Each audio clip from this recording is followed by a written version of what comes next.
艺术要安怎教呢？新北市立美术馆筹备处自去年9月发起 STEAM 艺术教案计划，加艺术参数学、理工，甚至是电路帮、光影管理等等的知识结合做伙，希望学生在无同款的领域都能当感受到艺术的存在，也互艺术接近咱的生活。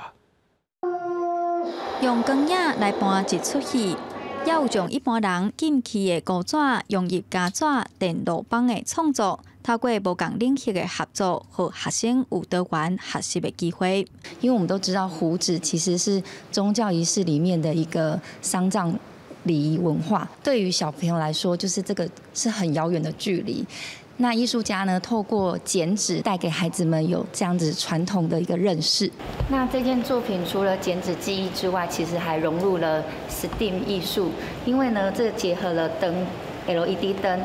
融入了自然领域的电路设计，然后以及艺术课程里面的剪纸技艺。新北市立美术馆筹备处自顶学期推出 STEAM 艺术教案计划，将科学、科技、工程、艺术、数学做跨学科的整合教学。计划主持人王建王校长表示，因为幼稚园一路开课到高中，建立系统性的课程，试教一学期，未来嘛毋望会使继续执行。 大个阶段的囡仔所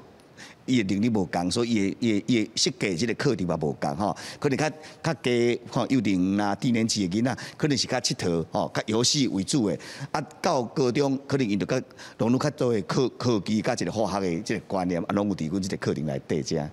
为夜市的小店仔看出台湾的食品文化，用编织手工艺人物社区。 透过课程，除了培养学生囡仔的在地认同，也要互因有化文化概念。希望能融入我们新北市的一些在地的文化以及特色，然后能够结合我们艺术家进到校园里面，跟老师来共同备这样的一个艺术教育的课程。那带领孩子们从